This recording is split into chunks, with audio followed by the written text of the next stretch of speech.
Thank you, Dan. To you and the members of the board of directors, the executive committee, the search committee, and to everyone here tonight. It's an honor.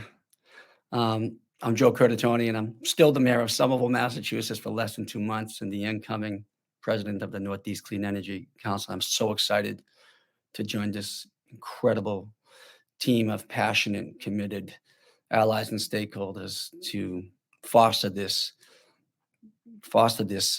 clean tech green ecosystem for the future. But before I get started, I do want to pay tribute, and it should be done over and over, to NECEC's current president, Peter Rothstein.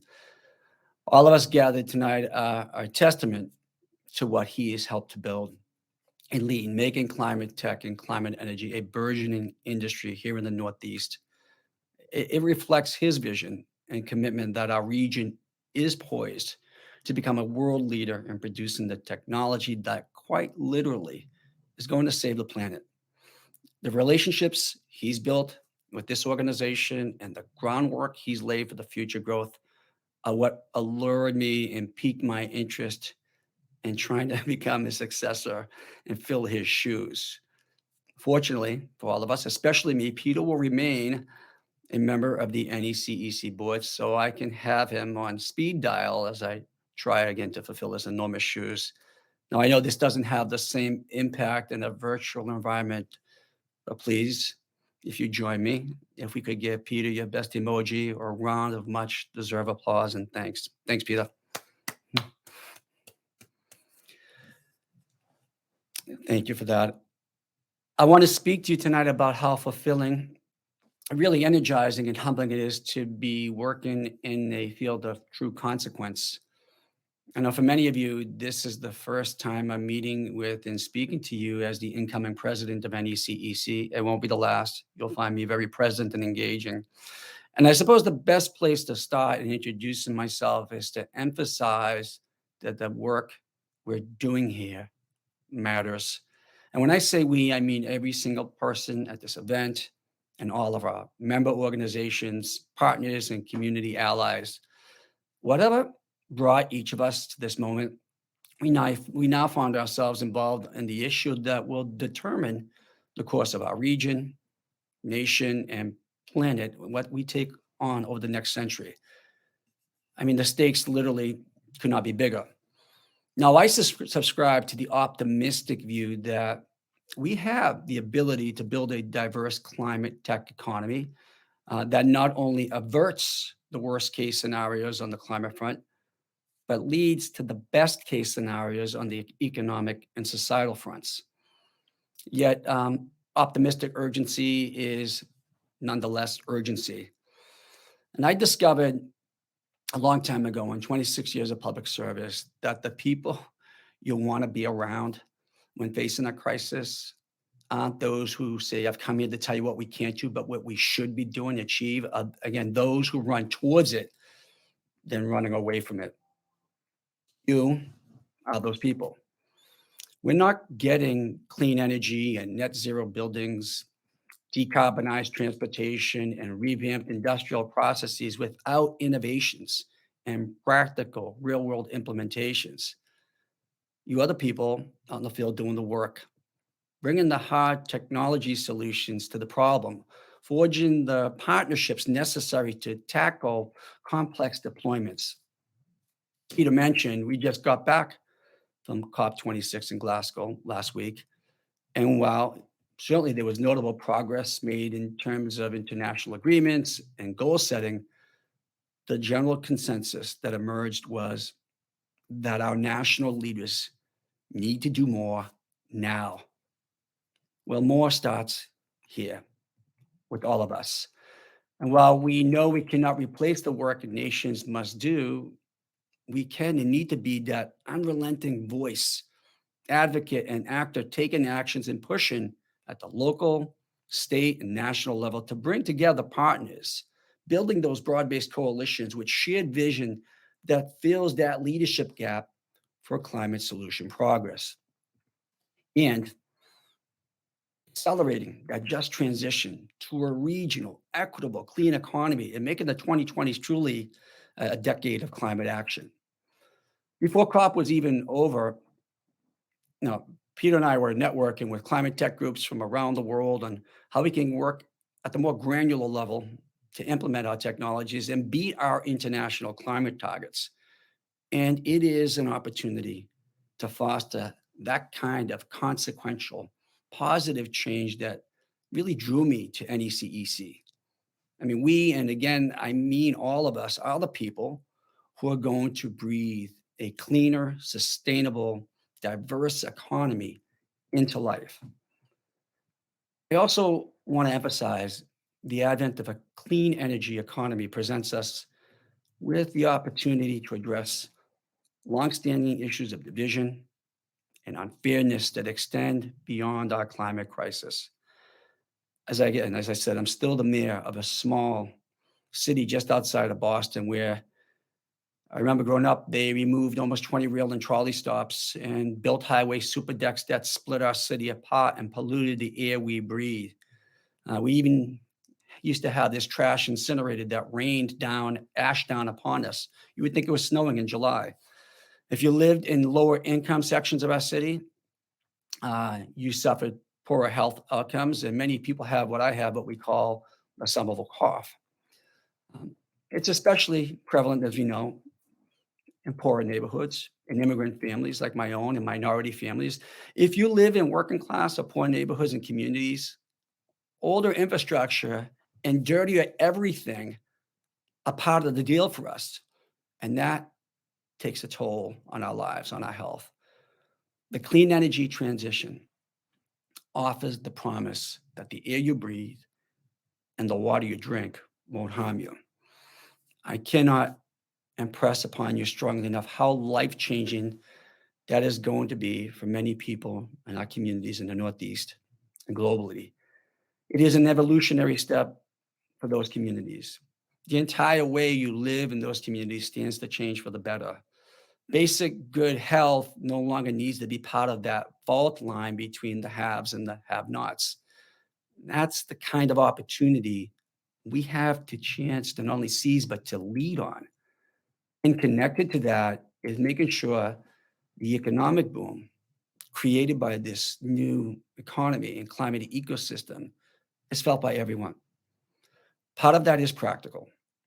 We will not be able to perform all the necessary building conversions and workplace changeovers unless we have a broad workforce capable of implementing it absolutely everywhere.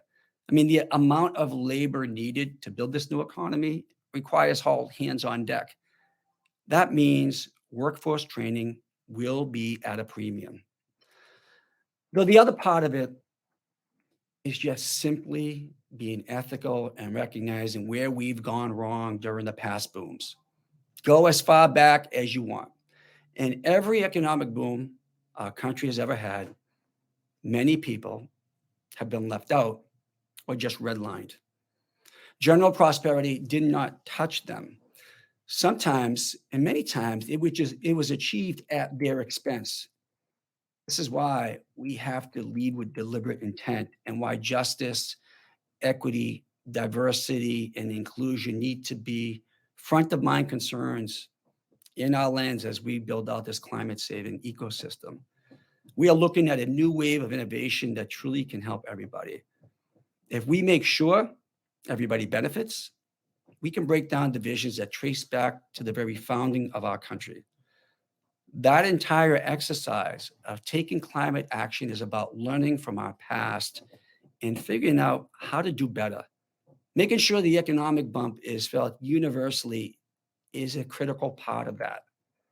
And again, the quicker we make the positive impacts of our innovations felt by people of every stripe, the quicker the adoption of those innovations will be. Our target market is everyone. That's why we talk about it becoming a climate tech economy. This is going to reshape the world we live in.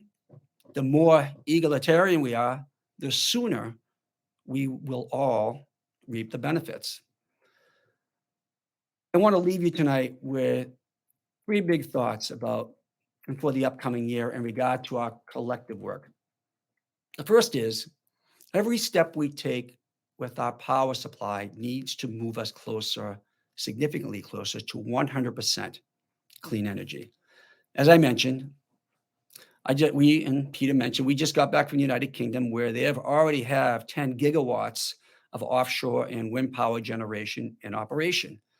And while I'm encouraged by the groundbreaking of the first large scale project on Cape Cod earlier today, as has been mentioned, right now we only have a small pilot project off Block Island. Seeing that our country was founded on the principle that we can do things better than England, I've got to tell you, we have our work cut out for us to beat them to 100% clean energy. We need we need every state in the Northeast and beyond racing each other to bring clean power production and storage resources online while maximizing the use of our existing resources. Now, that means wind, solar, green hydrogen, clean heat, hydroelectric, and battery stations. We intend to advocate for our regional transmission organizations, ISO New England, New York ISO, to aggressively push the time frame in which they bring clean energy resources online. How do we get there faster? Truly needs to be driving the conversation. The second thing is connected directly to that. Our power generation capabilities are only as good as the grid to which they connect. We all know that. And our grid needs a wholesale modernization effort to provide the scale and reliability we're going to need. Now, I haven't even officially started in my role at NECEC, and I have already lost count of the number of people who've told me they'd like to produce and consume more clean energy, but they're limited by the grid. Our states need to be devoting recovery funds, infrastructure funds, and general funds to grid upgrades. And we need a workforce trained up on how to do that work. We do not have anything close to the grid we need for the future we are trying to build. That must change, and rapidly. And we will make sure every state in our region gets activated on that front now. Third thing is all of us need to present that value narrative, the benefits of our respective projects in a more direct, easy to grasp fashion. People should understand just how much decarbonization we can deliver for them and what it means to them. When my city went to the state and federal governments seeking the biggest public transit extension project in New England for more than a generation after decades and fought, we laid out how it would eliminate more than 25,000 vehicle trips in our community per day, the environmental benefits for the region, the more than 50,000 jobs it would create in the region, 10,000 units of housing, and $3 billion of net new economic activity for the region and the Commonwealth.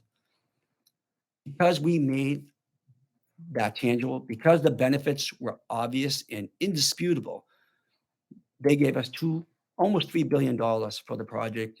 And if you think higher levels of government regularly throw that kind of money at cities of 80,000 people, trust me, they do not. We need to be doing the same when it comes to climate tech and clean energy projects. We need to make the case and show everyone involved that we can make the clean choice the easy choice, and that choice is a sensible investment, that it moves us towards a cleaner world and more equitable world we're trying to build. The tonnage of greenhouse gases we have or soon will remove from our atmosphere and what that equates to should be central to our messaging. From government officials to the average person in the street, the positive impact of what we're doing should be something they can grasp quickly and easily and gets them on the edge of their seat to advocate for it. That's how we're going to build this ecosystem. That's how we're going to align allies and stakeholders to get it done. What we're looking to do is have an impact on people, on place, and on planet. The NECEC has been at the forefront of this movement, and we will build on that success. I will stand on the work and leaders like Peter Rawson and his shoulders to do that with you. We want to be the voice for climate technology in every sector, whether it be energy, construction, or mobility, from the tip of Maine to Washington, D.C. We will build a learning organization where we are all learning from each other's best practices to build a diverse, equitable, next generation economy. To achieve all this, the NECEC will need to evolve and grow to meet the opportunities before us, building on the success that Peter has led the organization to achieve and catalyzing on the energy of this moment. We need to set a clear vision for our role in a just transition, measure the impact of our work, enabling NECEC staff and members to go out there and change the world, partner with it, amplify the voices of those most impacted by the climate crisis and climate change, develop new strategies and grow our staff to put climate tech to the work for the average person. So, in this moment, we will lead, taking climate action steps, both large and small, that propel our nations towards net zero in 2050, despite the stated or perceived barriers. We will ally with subnational governments to realize targets our nations lack the impetus to set. We will mobilize our innovation ecosystem to drive change faster than planned. And we will reach out to create this momentum in every corner of the globe. This will all be guided by an understanding that those communities most impacted by climate change must not only have a seat at the table, but be really the driving force of that change. I realize that's a lot of work. Who would argue anything truly meaningful just cannot wait to sit down, just cannot wait. And if it was easy, everybody would do it. So in this moment, I want to thank Peter and the staff and the board of the NECC and all the sponsors and partners. I am so excited to get to work with you. And I cannot wait to stand side by side with you and roll up our sleeves and get going. Thank you very much and enjoy the rest of the evening. Thank you, Joe. And if I could, if it wasn't just a virtual environment, that I would lead everybody. That was fabulous. I'm very excited that everyone has heard your passion, your vision, your innovative thinking. And I know so many of our colleagues who are here with us tonight welcome you, as I do, into your new role leading NECEC, which will come about officially at the beginning of January. It's great to be working with you. Thank you.